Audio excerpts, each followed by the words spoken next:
Jaron Boots Ennis defeats Sergey Lipinets. We're going to talk about it and recap in this here video. Yo, what up, Fight World? It's your boy Ego, and I'm back with some more boxing. Make sure you smash the like button. Also, subscribe to my channel for the latest and greatest in boxing. Yo, if you want to become part of the gang, y'all know what to do. I told you I'm going to be cooking up all year 2021. We're going to take the channel to the next level and, you know, get your thinking caps on. If you got ideas for me, leave me a comment. Hit the bell icon. We working. Showtime main event. It was his first time. Jaron Boots Ennis. He showed up and showed out. He fought a very game and tough opponent, which we knew going into the fight, Sergey Lipinets. We knew it was going to be a step up, and he made it look like any of his other fights. If I'm being frank and I'm being honest, he made it look like any other fight that he's had where, you know, he showed this skill set, he showed this ability, and you know, a lot of people thought this would be the fight to test him. Now, I actually predicted this one 100%. Ego Stradamus strikes again. I knew Jaron Boots Ennis, in my opinion, his style would be too much for Sergey Lipinets, and that's exactly what happened. Tour de force performance. Jaron Boots Ennis keeps his brand high, and he goes on to the next thing. Now, I want to talk about some takeaways. I did do the Boxingego watch party. A lot of y'all have fun with me, so I appreciate y'all for locking in with me. The Boxingego watch parties, I definitely enjoy doing those. So BWP will be back. Jake Paul, you know, we got some upcoming fights, so we'll get busy with the upcoming watch parties. Now, Jaron Boots Ennis, supposed to be a step up. It wasn't much of that. In fact, I gave Jaron Boots Ennis every single round. There was not one single solitary round that I gave to Sergey Lipinets. Now, that's not to say that Sergey Lipinets was not trying. I do think he was trying. You know, there was even moments where I can't say Sergey Lipinets truly went for broke, but there were small pockets where he tried to take a stand, and he landed some pretty sweeping, like, right hands or big shots on Jaron Boots Ennis in like maybe one or two stanzas early in the fight. But when that didn't have enough effect, you seen the fight get taken out of Sergey Lipinets. Now, one thing that makes this impressive is Sergey Lipinets is the type of fighter who he's gonna go out on his shield. You know, I can honestly say I've watched a ton of Sergey Lipinets fights, and I watched his last fight with Castillo Clayton. Very good and pretty slick boxer with some power, amateur experience. Castillo Clayton fought, he's ranked, you know, with multiple sanctioning bodies, I believe, and he was undefeated. And he even fought Errol Spence Jr. in the amateurs. Errol beat him in the amateurs. So he's been a good guy and a quality operator for some time.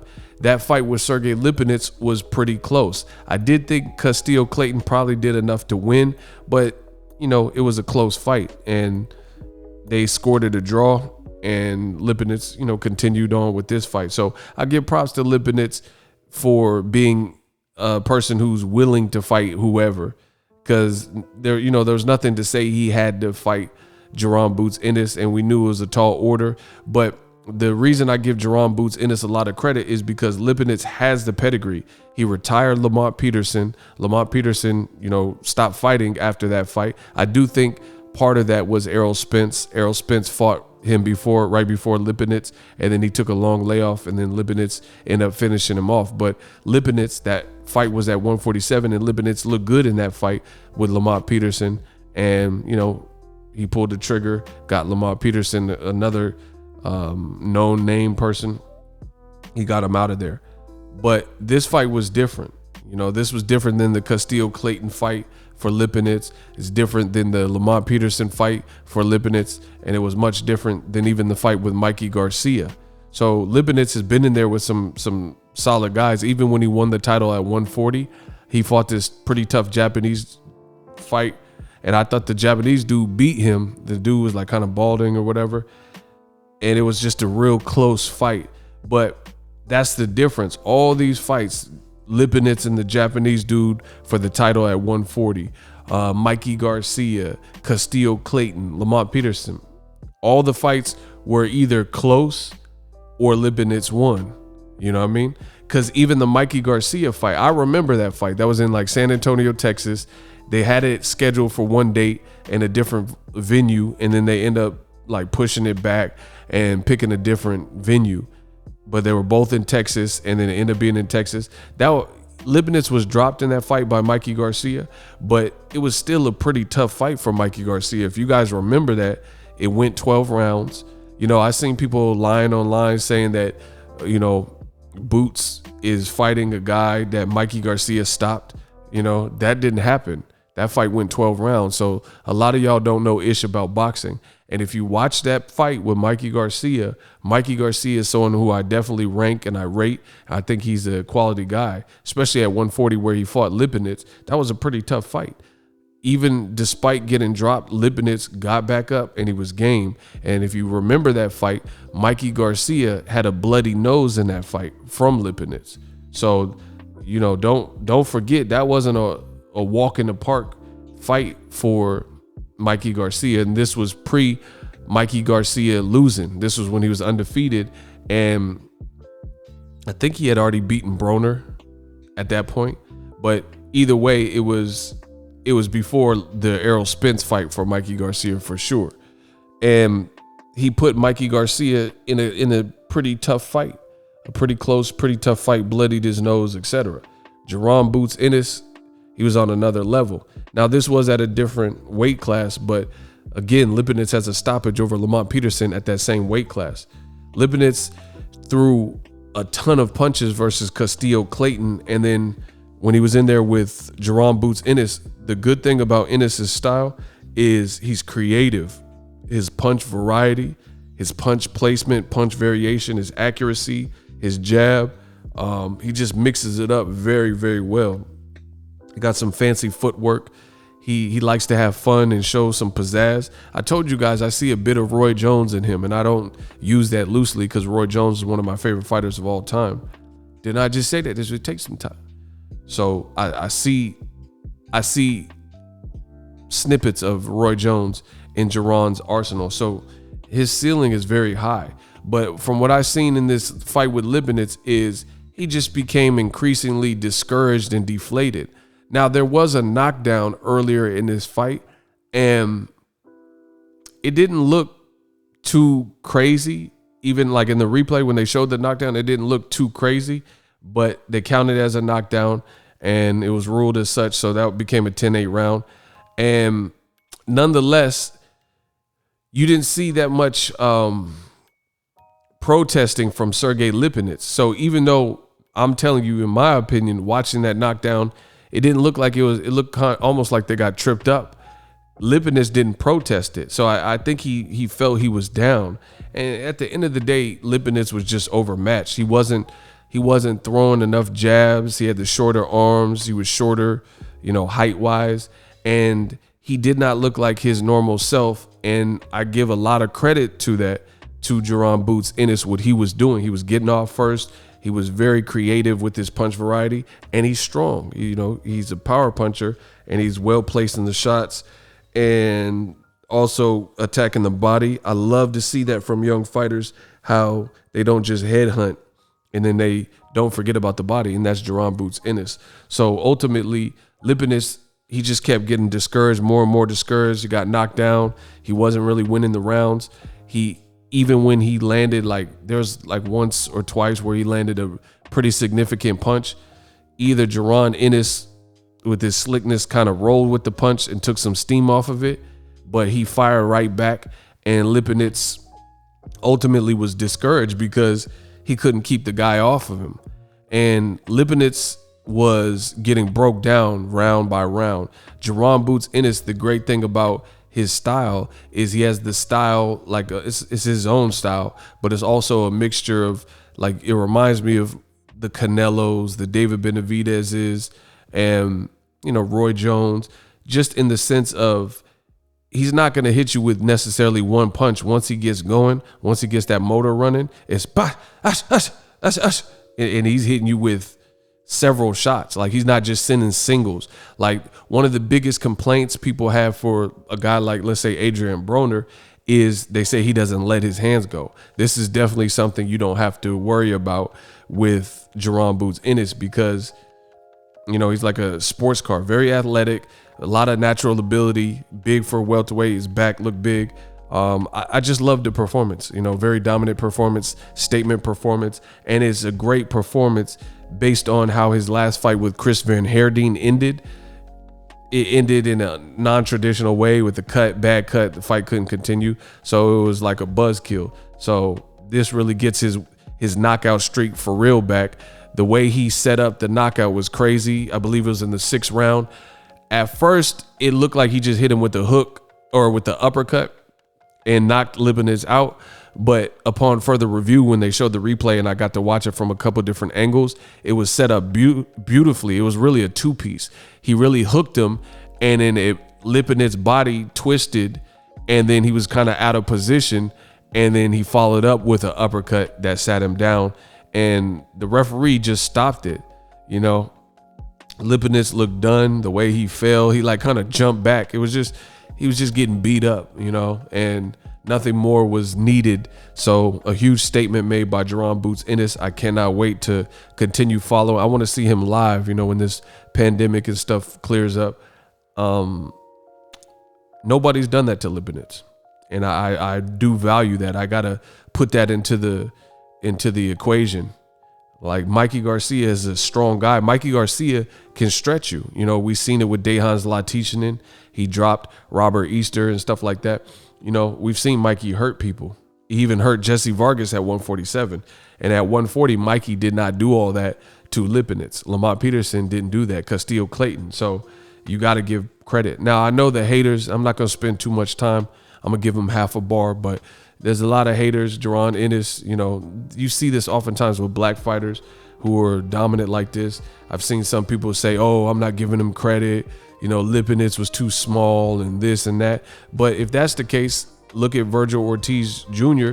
It's the same situation. He just fought a guy from 140, a former champion at 140, at 147, and he didn't look quite as dominant. You know, Hooker was winning rounds, and then he ended up messing up his hand, and then Virgil Ortiz came on strong, and his youth, size, and strength picked up. So, you know, it's funny how people are selective.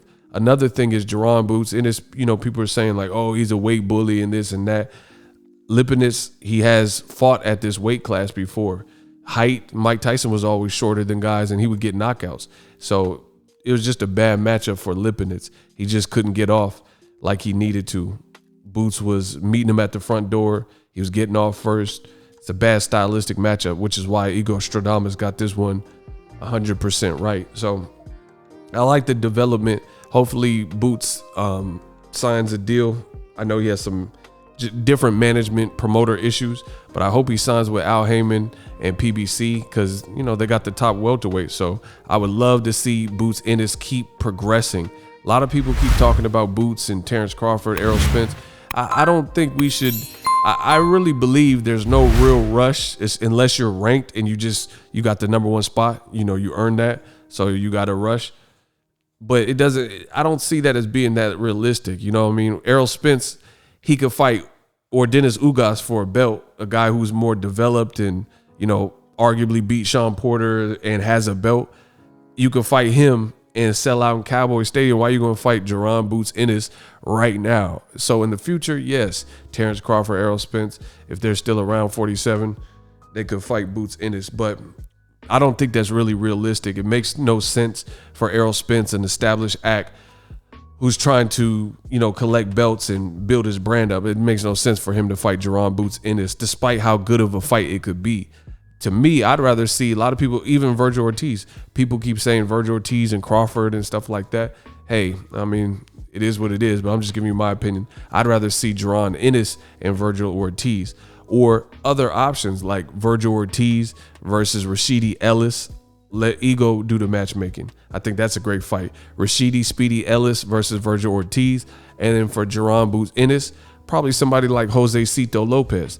Game, hurt Keith Thurman, has a ton of experience, fought Canelo. I would love to see that, you know, because Jose Cito, that's the Riverside Rocky. He's not going to just come there to not fight. He's a pretty big welterweight, pretty tall. He's experienced. That would be the perfect fight for Jaron Boots Ennis. They're both with been working on PBC. I think Jose Cito fought on the Tank undercard or something. That was a Showtime production. So I would love to see something like that because Jose Cito's been looking good. He just retired John Molina and Francisco Santana. That would be a good fight. He's gritty, he's tough, he's durable. He's a full-fledged welterweight at this point. He has experience. Like I said, gave Keith Thurman problems, hurt him, almost stopped Keith Thurman. Been in there with the likes of Canelo, Victor Ortiz, Jesse Vargas, Aaron Martinez. Let's go. I think that PBC people will be watching my videos sometimes. That's what they should get done. You know what I mean? But I'm not going to make a bunch of excuses like old media and hate on Jaron Ennis over the Lipinets fight because, it's boxing. Lipinets signed up. He sounded very confident. He said, I'm not afraid of him and whatever. And he got broke up by Jaron Boots Ennis. That's just what it is. Jaron Ennis made him respect it, put them punches together. Yo, drop your thoughts in the comment section. Let me know how I did. Also, sign up for TUBEBUDDY. Listen, it takes money to make money. If you are serious about your YouTube channel, use my link to get TUBEBUDDY. I use TUBEBUDDY every day when I'm uploading videos like this. It could help you too. I start off with 0 subscribers. Now I have over 200,000. TUBEBUDDY is definitely a resource and browser extension that I've used on the channel. So shout out to Jaron Boots Ennis. I want to do a definitive recap and, shout out to him on his win. He looked good, looked great, dominant. Can't wait to see what's next. He should definitely get back in there. He didn't really take any punishment. Like I said, the haters, they're going to say, oh, he didn't fight nobody or he fought someone who's too small. He's a weight bully. What else do I hear? Some people are saying he gets hit too much. Man, you got to deal with everything that he's shooting at you, and people, welterweight is a division where the guys throw punches. Like Errol Spence got hit versus Sean Porter. Errol Spence got hit versus Danny Garcia. Danny Garcia gets hit in all of his fights. Sean Porter gets hit by Errol. Sean Porter got hit by you guys. It's a fight. Like, these are guys who've been fighting their whole life. Like, people, it's like, instead of just giving props, a lot of people, they want to hate and nitpick. And, oh, Jaron Ennis gets hit too much. I mean, the more aggressive you are, the more open you're going to be. But I like how he's responding. He got hit with some shots that looked decently big, and it didn't look like it fazed him. He ate it. So either he has a chin or he's rolling with the punch to take some steam off. But look at the end result, you know what I mean? And it's funny just because there's a lot of like couch armchair critics who they're like, oh, Jaron Boots Ennis gets hit too much. But they like Brandon Rios or, Virgil Ortiz. And to me, certain guys get hit more than I'm seeing Jaron Boots Ennis get hit. And somehow, some way, these are beloved fighters. Lomachenko gets hit. People love Lomachenko. Lomachenko was getting touched up he was getting hurt in the 12th round. He fought Madiaga. His face was all beat up looking. Jose Pedraza was touching him. So it's like, it's a fight. You're going to get hit. It's how you deal with it. Let's go. Drop your thoughts in the comment section. We working. Are you tired of your YouTube videos not getting any views? Well, consider TUBEBUDDY. I've used TUBEBUDDY for years to scale up my YouTube channel. Now we're sitting over 200,000 subscribers. TUBEBUDDY is a browser extension that offers a ton of built-in productivity and time-saving services to take your channel to the next level. Use my link in the description to get started with TUBEBUDDY and level up your channel faster. We working. So if you enjoyed this video and want more content like this on the channel, you can show your appreciation by going to the PayPal donate button or the YouTube support button, and you can donate any amount that you feel is equivalent to the value of this video. Much more to come. Thank you guys for your support. Boxingego, the future of boxing.